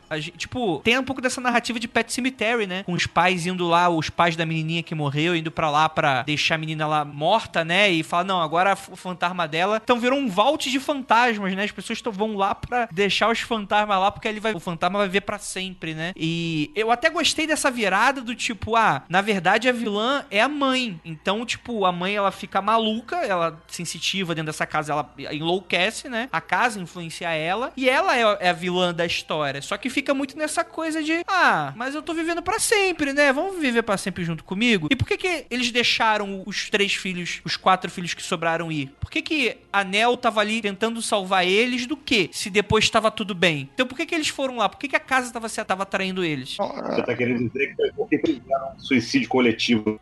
Porque a casa, literalmente, é explícito, é dito, a casa se alimenta dessas pessoas, né? É quase como se a Sala Vermelha fosse o estômago da casa, né? É uma coisa horrível, né? E eu gostei muito dessa analogia, né? A casa digerindo as pessoas. E no final meio que é deixado de lado, né? Quando a mãe, ela tem o que ela quer, a casa fica de boa. O que é? A mãe se tornou o avatar da casa? Qual foi a parada? Pra mim ficou muito confuso. Depois aparece, Andrei, que tem 40 mil pessoas mortas ali dentro. Questão, quem é o gerente dessa porra? Ninguém manda, porque ninguém se revolta. Cadê o gerente dessa porra? Porque não tem só medo de fantasma, tem muita gente. Eu achei estranho e até meio deprimente também pensar que essa sala com a porta vermelha seria o que sobrou pra eles, assim, o happy place deles, assim, que eles estão lá e estão curtindo, estão passando tempo um com o outro naquela salinha e é tudo que eles têm, saca? Assim, e por que a casa não... Eu achei que não faz muito sentido, entendeu? Sim. Eu tive uma leitura diferente. O que vocês falaram foi o que todo mundo falou comigo. Eu tive uma leitura um pouco diferente, só que a série não diz isso que eu entendi. Eu fui ver de novo o final e eu percebi que era uma coisa da minha cabeça. Eu percebi o seguinte, o que a casa te oferece não é vida eterna, é uma existência de merda. Algumas pessoas preferem essa existência de merda, entendeu? Elas preferem ser almas penadas, digamos assim, do que enfim, morrer, e, enfim, aí de acordo com a sua religião, ou apagar, ou qualquer coisa que você quiser. Mas elas preferem essa vivência porque elas estão agarradas em outra coisa. Não tô querendo aí entrar na palestrinha do espiritismo, entendeu? Mas elas estão agarradas naquelas coisas materiais. O marido não consegue largar a esposa, sacou? A esposa não consegue largar os filhos. Eles meio que são sempre, como é que eu vou dizer, presos a coisas materiais, tá? E eu fiquei com a impressão de, tipo assim, apesar de ter sido, foi filmado desse jeito, tá? Foi filmado como se fosse um lugarzinho feliz, sim. Tanto que no final o quarto vermelho acho que tá iluminado, tá uma luz, assim, tipo, como se eles fossem pro céu ou algo do gênero, assim. Só que eu terminei com essa impressão de, tipo assim, olha, é uma merda, essa casa aqui, o pai vira pro filho e fala assim, tá vendo essa pica aqui? É do Aspira, toma, é sua, vai ficar com essa merda na mão, sacou? Não pode vender, não pode Isso queimar, foi não pode nada, entendeu? Sabe? Agora, eu tive essa leitura, mas não foi o que a série mostrou. Tá? Realmente a série mostra que, tipo assim, é legal, a casa é um pet cemetery, entendeu? Sim. Se você ainda dissesse que a casa, por exemplo, a pessoa que fica na casa, ela vai ficando maluca, tipo a mãe, entendeu? Tipo, mas a Nel não tá maluca, a Nel tá ajudando eles, o pai, teoricamente, não fica maluco, a filhinha do casal lá de empregados não fica maluca. Se você ainda dissesse assim, tipo, não, ele morre na casa, você vai lá. E aí é tipo Pet Cemetery, que a coisa começa de volta, uma coisa sombria, um fantasma mais aterrador, uma coisa assim, aí até faria sentido com o estômago da casa, entendeu?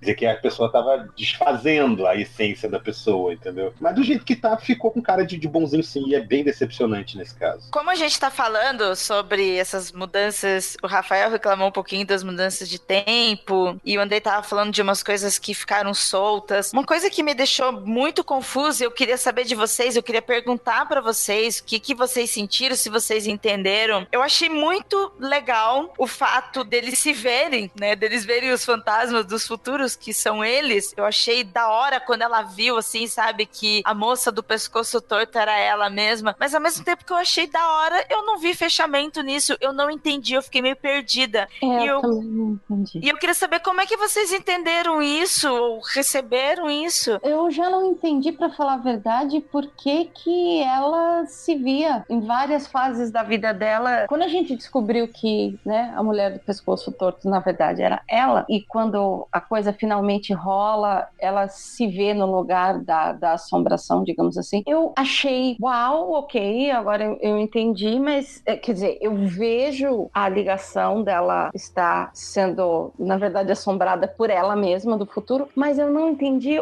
o porquê. Exatamente. Eu achei vazio pra cacete. Eu achei que não teve porquê. A mãe vê as crianças mortas no futuro, algo tipo assim. Eu imaginei que era pra deixá-la louca, apesar de não ser uma mentira, deixá-la louca com a verdade e tal, mas ver ela mesmo morta no passado. E essas coisas acontecem em várias situações. Por exemplo, no penúltimo episódio, quando elas estão querendo abrir a porta vermelha, né, aparece aquela menina da luva, que ela vê alguém batendo na porta, até que ela fala, Luke, para de brincar, que não sei o que era uma batendo na porta da outra, sabe? Neste caso, eu curti, mas eu entendi como uma situação própria dentro da casa tentando confundi-los. Então, eu achei legal linkar o estômago da casa com um cômodo que mudava com cada pessoa. Eu curti, e eles não perceberem isso, porque aí eu senti como se a casa está confundindo-os para que eles não percebam esse movimento. É uma sala precisa do inferno, né? Igual do Harry Potter. Isso, exatamente. Exatamente. Só que o caso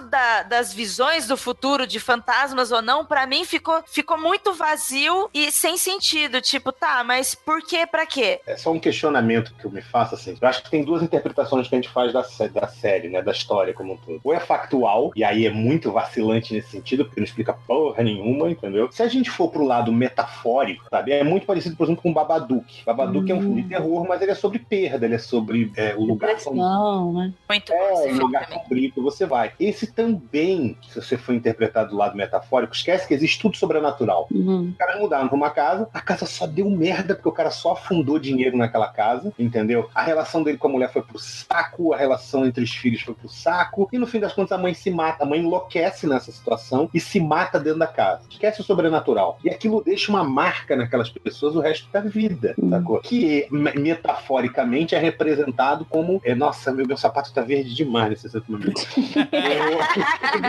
Pera, agora você colocou a boina ainda, né? Agora eu tô de boina, exatamente, entendeu? Aí, cara, tipo assim, aquilo se manifesta como fantasmas, sabe? Então, por exemplo, na maneira que eu vi a Nell, isso pensando depois do filme, tá? E fui eu pensando, não foi lendo. Ela flertava com suicídio o tempo todo, entendeu? Por isso que ela via a mulher do pescoço quebrado e no final ela se enforca, tá? Mas isso se você for analisar do ponto de vista metafórico. Dentro do factual do filme, não funciona, entendeu? Fica em aberto. Ela chega a falar no Quarto Vermelho que o tempo não é linear, que o tempo eles são pingos. Então, teoricamente, os fantasmas poderiam viajar no tempo, sei lá, ela meio que deixa isso em aberto. Então, por isso que ela meio que ela se via quando criança, digamos assim, e vice-versa. Mas é o que eu falo, faltou no final uma explicação pra casa, uma explicação de por que funcionava. Faltou a mecânica da casa, entendeu?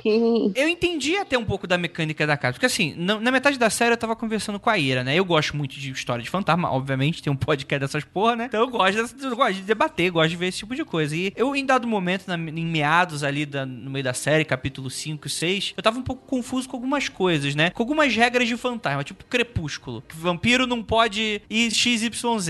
Eu tava meio fazendo isso, tentando prever o que a série tava tentando me contar, né? E eu tava achando muito estranho, porque as pessoas, alguns dos personagens, alguns dos irmãos, eles eram assombrados por esses fantasmas ainda velhos, só que eles estavam fora da casa. Isso pra mim não tava batendo. Porque pra mim, se é um fenômeno poltergeist, como é o fantasma da casa assombrada clássico, no momento que você sai da casa, o fantasma não vai com você, né? A não ser se for aquela questão do encosto. Só que, como ainda tinha essa presença da casa, então eu falei, não é muito essa coisa do encosto de que, estavam lá, a casa estava carregada e saíram, foi com eles. Não, tinha muito essa coisa do retorno. E pra mim isso fez muito sentido. O pai chega a falar, ele fala assim, não, porque a casa tá digerindo em vocês e ela nunca terminou de digerir. Então ela tá tentando fazer com que vocês voltem. E essa é a parada, né? Eu acho que quando a Nell fala sobre essa coisa do tempo, ela fala um pouco sobre isso, de que não adianta você fugir um pouco do seu destino da coisa, né? A casa, ela ficava assombrando... Quem ela assombrava? Eram as pessoas que eram mais sensitivas. O Steven, foda-se.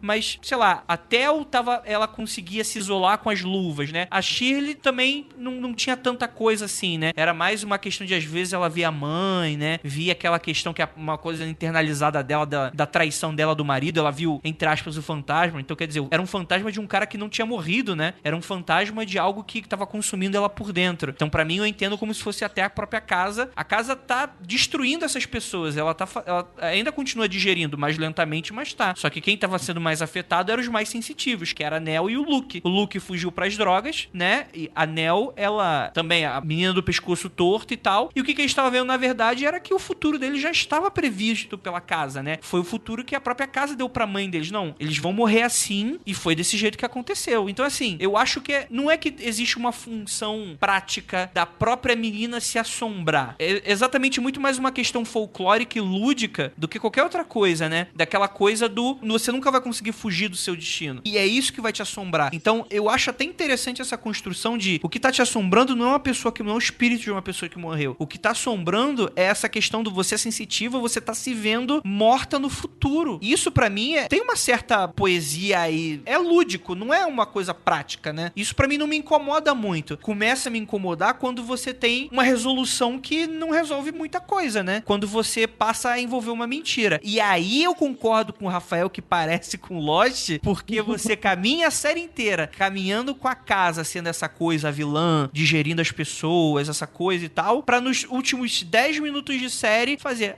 gente, é meio um pet cemitério, né? Vamos fazer uma parada, uma vibe pra cima, né? É igual Lost, né? Vamos ter naquele último episódio, vai pra cima, todo mundo se encontra, se abraça, né? Pô, quanto fantasma maneiro tá aqui com a gente, né? Toma, a casa é sua, faz o que você quiser, só não queima porque a casa não queima, essa porra aqui sei lá, não queima. Vai pra frente, né? O que deixa abertura pra uma segunda série. Uma segunda temporada, e já foi confirmado que vai ter essa segunda temporada, já tá assinado. Legal, não sabia. Sim. Não sei se vai ser antologia, se vai voltar com esses personagens, né? Se vai ser como se fosse a antologia do American Horror Story, que vai ser uma outra família entrando, ou se vai ser, né, realmente os irmãos ainda lidando com a influência da casa. Não sei como é que vai ser, né? Aliás, é muito parecido com a primeira temporada de American Horror Story, né? O Murder House. Sim, só que bem feito, né? Que American Horror Story é o que eu tenho birra, cara. O pessoal ama essa porra. Conversando com vocês, eu tô gostando menos ainda da série. Deixa eu trazer um outro questionamento aqui pra isso, vocês. Rafael. Nossa função aqui é essa. Pra finalizar, Ira, traz aí o questionamento. Eu não sei se vocês sentiram isso, mas eu senti bastante. Eu e o André, a gente conversou também sobre isso. A gente conversou pra caramba sobre a série. Vocês perceberam porque eu falei isso várias vezes. Várias cenas em que eles se viam como adultos e depois ia retornando. Principalmente no caso da Dri, que sentiu toda essa ligação com os personagens, principalmente com a Tel. A gente sente esse crescimento dos personagens, mesmo sendo uma série tão curta, tão rápida nesse sentido, né? De você sentir e viver as experiências deles quando criança e depois quando adultos. Mas um dos personagens, mesmo depois de adulto, eu não consegui deixar de olhar como criança, que foi o Luke. Em todas as cenas dele, adulto, eu olhava pra ele e falava pra Andrei, nossa, eu tô vendo ele pequenininho. Ele, pra mim, é como se o roteirista, a produção me passasse essa impressão que ele continuava sendo o pequenininho, sabe? Da casa, o gêmeo pequenininho. Vocês sentiram isso também ou é só impressão minha, essa loucura? Acho que essa ligação é porque a gente geralmente tem pena de pessoas doentes na droga, sabe? A gente, sei lá, talvez seja por isso. Eu também senti que ele era alguém que precisava da ajuda, alguém que tava perdido justamente por causa dessa dependência das drogas. Foi isso que eu achei. Uma coisa também que fica interessante, se você pensar, é que ele é o único que não confronta o próprio problema, entendeu? Todos os outros, por mais perturbados que eles fiquem, eles têm a maneira de lidar com aquilo. É até usando a luva e não se relacionando emocionalmente com ninguém, entendeu? É o Stephen que nega absolutamente tudo, sabe? No caso dele, não. Ele foge pras drogas, né? Ele enche a cara de droga e literalmente foge do problema dele. Então, talvez ele... É como se ele não amadureceu a coisa. Tanto que na hora que ele tá sóbrio, o que ele faz? Ele pega um galão de gasolina e vai queimar a casa, sabe? Eu fiquei chateado porque ele tinha amiguinha imaginária. Puta que pariu, caralho. Eu fiquei muito... Não é. A garota existe, cara. Foda, né? Eu achei do caralho essa virada. Fuder, mano. Sim. Eu fiquei confuso, eu falei, caralho, a menina existe, ela tá morrendo. Cara, alguém falou alguma coisa, né? Eu achei do caralho. E como a mãe dela foi muito rápida, do nada a mãe apareceu e já tá abraçada a fantasma. Ok, daqui eu fico com a fantasma mesmo. Sim. Antes a fantasma do que sem nenhuma. Eu acho que o casal aceita muito fácil a morte da filha, né? Eles não ficam com raiva de ninguém, eles não ficam tipo, sabe? Ai, meu Deus, morreu. Olha só, então deixa ela aqui. Isso foi foda. É bem isso aí mesmo. Esse é o problema do final dessa série, né, cara? Mas assim, eu encaro essa série como... Existe uma certa covardia nesse final, que é o seguinte. O Steven, ele repete o que ele faz quando ele abre a série, que ele lê o trecho do livro, né? Deixa eu ver se eu pego aqui, que eu tinha até separado. E isso meio que deveria funcionar como uma explicação pra todos os nossos questionamentos. E é meio covarde, né? Que tipo assim, a própria Casa da Colina, desprovida de sanidade, ergue-se solitária contra os montes, abrigando a escuridão. Foi assim durante 100 anos e talvez assim seja por mais 100 anos. Em seu interior, as paredes continuam de pé, os tijolos se unem em simetria, o assoalho é firme e as portas estão fechadas. O silêncio repousa soberano sobre a madeira e pedra na residência Hill, e os que andam por lá andam juntos. E tem mais um trechinho que agora não tá na minha mão, que ele fala sobre essa coisa do o fantasma é uma alegoria pra saudade, pra depressão. Aí ele começa a dar uma série de alegorias, né? No fundo, a série ela tá querendo falar que são sobre pessoas que não querem aceitar a morte. No fundo é isso, né? Eu acredito que grande parte das histórias de fantasmas são sobre isso, né? Se você vê todas aquelas pessoas que estão ali, se você tira o sobrenatural, são pessoas que, cara, o que é a Shirley? Trabalhar dentro de um necrotério, né? Nossa. O Steve na sombra do pai, naquela coisa da resolução do, porra, você não conta as coisas pra gente, você não, tipo, todos os personagens ali, eles estão à sombra da morte da mãe, né? Então, mesmo se você tirar toda essa coisa sobrenatural, a gente tem isso. Então, a gente tenta, pra salvar um pouco o final da série, a gente pode tentar colocar como uma alegoria sobre essa coisa de você não aceitar a morte. É tudo sobre não aceitar a morte, né? E como isso afeta as pessoas. Aí eu tô gostando menos ainda, porque se você quer fazer um seriado sobre drama das pessoas aceitar a morte, não me vende uma série de terror e só que isso é minha cara, não. Porra. Mas então, camadas. O filme tem camadas. Eu gosto nem de cebola. Mentira, eu gosto de cebola assim. Então, gente, vamos pro encerramento? Alguém em considerações finais? Eu quero só falar uma coisinha, não são considerações finais. Eu sou louca pra morar numa casa como essa, eu sou apaixonada por casa antiga, sempre falei pro Andrei. Tem uma casa aqui em São Paulo que hoje ela é tombada e está com a prefeitura, virou uma casa, tipo espaço de eventos, mas é um casarão antigo, que é um casarão turco que tem ali na Paulista, ele também é cheio de histórias e, tipo, meu sonho era morar naquele lugar. E quando eu comecei essa série, aí eu, caralho, como eu queria morar nessa casa, que foda. E eu queria saber de vocês que estão aqui com a gente, e você ouvinte, vocês morariam nessa essa casa? Não. Eu tenho muito medo da Ira. Eu moraria até numa casa dessa se eu tivesse uns 15 filhos. Ó, depois que a gente 7 encerrar... empregados. Cara, eu moraria numa casa dessa, mas eu não entendo, o problema não é a casa, é o que as pessoas fazem com a casa. Porque ninguém acende a luz nessa porra. Cara, eu andar em casa, a casa feericamente iluminada, assim, sacou? Com várias TV de plasma, tudo, rádio tocando. O que pior coisa que se pode fazer numa casa dessa é ficar no escuro e silêncio. Sacou? Então, Eu vejo isso aí, eu sempre falo isso pra Tava. Nossa, eu fico imaginando quantos dias eu ia demorar pra varrer uma casa dessa. Não, Né? com certeza, Rafa, eu adoraria, mas eu queria ser rica, né? Porque eu não teria condições de limpar isso. Só aquela escada ali eu já morri de olhar. Nossa senhora. Ai, olha, eu da minha parte, eu prefiro uma casa bem iluminada, pequenininha, que eu posso ir em todos os cômodos, sei lá, em 10 minutos, que não tem, assim, a ala norte, a ala leste, a ala das Se acaso é Brasília. alguém mais se incomodou que o cara não meteu o machado naquela porta vermelha no primeiro Lógico. Nossa. Aquela porta Não, vermelha porque- parece porta vermelha do Resident Evil, Gente, pô, ninguém gente, dia? E derruba. o cara vai reformar a casa. Ele tá Ele fazendo obra na casa. Mete o machado. Fioras, ele tá reformando a casa e tem uma escada caracol de 3 andares no meio de um salão. Como é que não se tira aquela escada? E essa é a primeira coisa, eu ia chegar e falar, não, vamos repensar aqui. Ele tira uma pessoa de dentro da parede. Eu não entendi qual foi o fundamento do profundamento de existir uma pessoa dentro da parede se não foi pra lugar nenhum aquela história. Pra futuras temporadas. Eu acho que ele vai explorar. É a única explicação, tá? Eu também tô tentando ser. Tem boa vontade. É que aquele cara ali, eu até entendi que foi, acho que o cara lá da Bengala, que quando ele comentou, era aquele cara que tava dentro da parede, sabe? A mulher conta que essa história, que ele ficou preso na parede, com medo e com a solidão, um negócio desse, quando saiu alto e tal. Eu entendi que era a analogia daquele cara, mas, porra, pra quê? Só pra mofar a parede do cara, velho? Porra. Ai, meu Deus. Ele ficou meio solto. Não, era a casa tentando... fazendo eles ficar, né? A ideia não era reformar, né? Pra vender, né? Era pra eles ficarem, né? E eles falaram que se não conseguisse reformar pra vender, eles iam ter que morar naquela casa, que não tem dinheiro pra ir pra outra, né? E isso lida com... Cara, e pra encerrar esse podcast, a pior coisa que você pode fazer é comprar uma casa mal assombrada americana. Porque a realidade imobiliária dos Estados Unidos deve ser tão ruim que o pessoal prefere ficar na casa assombrada. Esse negócio é impressionante. Então, vamos desejar que ninguém vá pros Estados Unidos e fique em casas assombradas. Casa mal assombrada é bem valorizada na Inglaterra. Lá o preço sobe. Meu, você tá brincando, nos Estados Unidos tem tour em área... Eu ia falar isso agora. Meu pai foi pra Nova Orleans e aí tava no hotel, né? Beleza, tava no hotel, ficou no hotelzinho lá. 2, 3 dias já. Aí no quarto dia, uma galera entrando no hotel assim e perguntou pro cara: o que é isso aqui? O cara, é o pessoal do tour de lugares mal assombrados. Aí ele falou: mas qual lugar mal assombrado? Ele falou: esse hotel aqui. Meu pai falou: porra, eu não vi nada. Daqui a 3 dias eu não vi porra nenhuma.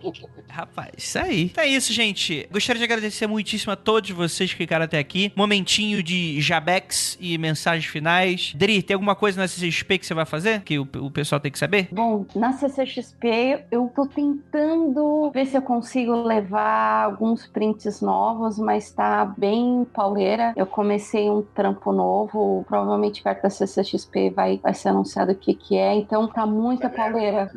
Celebrity é assim. Nada a ver. Mas assim, é aquilo, na CCXP eu vou estar com um monte de... Porque teve muita gente que comentou, poxa, esse material do Plastic Man, né, do Homem Borracha não vai chegar aqui no Brasil, então eu posso falar aqui na minha mesa, quem quiser conferir uma revistinha, um número ou todos, é só passar na minha mesa. E assim, eu tive que falar que o bucket list, assim, eu cortei mais uma, né, eu fiz um risquinho ali, que eu acabei fazendo o pôster, né, da CCXP, o pôster oficial esse ano. Então, assim, quem quiser o pôster autografado ou de repente, não sei, um sketchzinho rapidinho, mais pra frente, quando tiver um pouquinho mais pertinho da CCXP, eu vou divulgar via Twitter, horário, aonde pode me encontrar, em que mesa eu vou estar no Artist Alley, porque eu vou estar lá todos os dias, e eu vou tentar levar prints novos.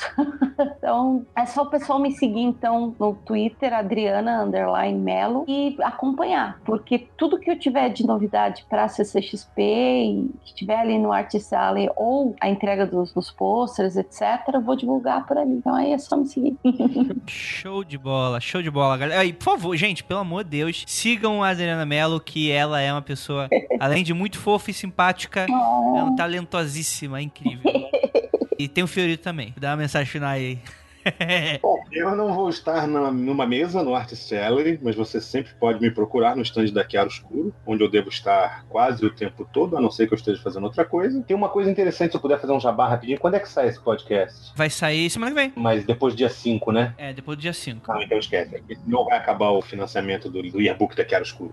Mas enfim, eu vou estar no stand da Chiaroscuro, quem quiser passar lá, conversar, enfim, falar que eu vou ter print, assim, eu tô tentando. Eu tenho print novos. Eu fiz um print pra Nova York da Capitã Marvel. Eu vou ter novos prints lá, sim. E passa lá, bate um papo, a gente troca uma ideia, fala besteira. Sabe? É isso. Show de bola. Só artista talentosa, hein, Ira? Onde que a gente foi parar? Eu vou ficar até quieto. E vocês também, ó, gente, sigam .g, programa _.g, e cadê ouvinte do Mundo Freak ouvindo lá o .g, comentando, seguindo a gente? É isso aí, gente. Vamos lá, vamos seguir. O ponto G é difícil de achar, gente. É mesmo aí. É por isso que a gente tá aqui, ó. Você é lenda, você é lenda. Tá vendo? É isso aí, gente. Muito obrigado por todos vocês que ficaram até aqui. E é aquilo, não olhem para trás.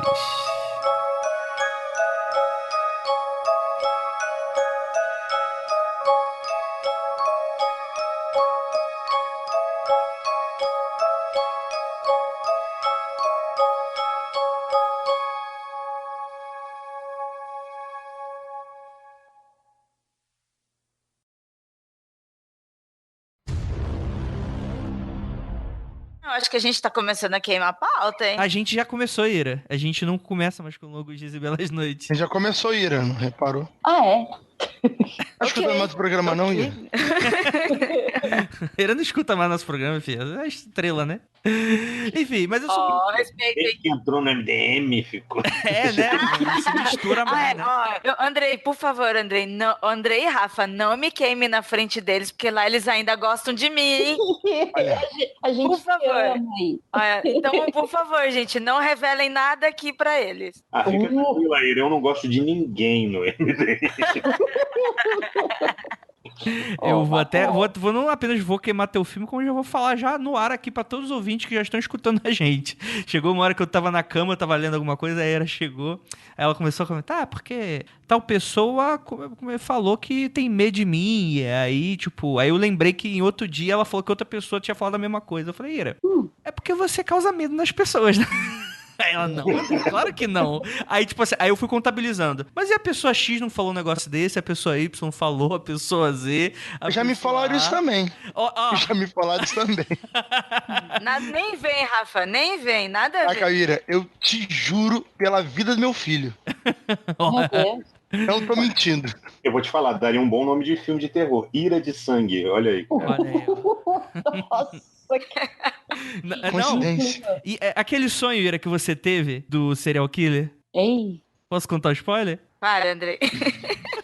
Tá bom, não vou contar não. Conta só o final, o porquê que eu tenho medo. O final é que a Ira tava tendo um sonho que pessoas estavam matando os parentes, famílias, né, conhecidos da Ira. E aí o cara tira a máscara e olha no espelho e é a Ira. Ai, meu Deus do céu. Depois... Quem falou que tinha medo de você? Não foi máscara. Eu tenho medo de reflexos, sabe? Reflexos na janela, no espelho. E eu não tinha. Eu passei a ter medo porque eu sonhei com isso. Eu sonhei que, tipo, tinha um assassino na cidade matando todo mundo e tava perseguindo todo mundo. E eu tava morrendo de medo. E aí, quando eu olhei no reflexo, o assassino era eu. Aí eu fiquei com tanto medo. Pode botar meu nome na lista aí também agora. Tem medo da Ira. Vamos lá então, vamos lá, gente, vamos lá. Vou mandar um beijo aqui pra todo mundo que tá escutando a gente, o Vitor, a Lili, a Camila, o Eliseu. Manda um link aqui, o Thiago, você colocou? Quem quiser acompanhar aqui os comentários. Coloca o link, Andrei. Já tô colocando aqui na aba, na sidebar aqui do Hangout. Mas vamos lá, vamos continuar aqui. Desculpa aí, editor, o trabalho. Peraí que tem um avião aqui dentro. Aqui dentro não, aqui do lado de fora. Aqui dentro não tem avião. Foi meio piada. Desculpa. O apartamento é tão grande que passou um avião dentro de casa. Meu Deus, meu Deus. mundofreak.com.br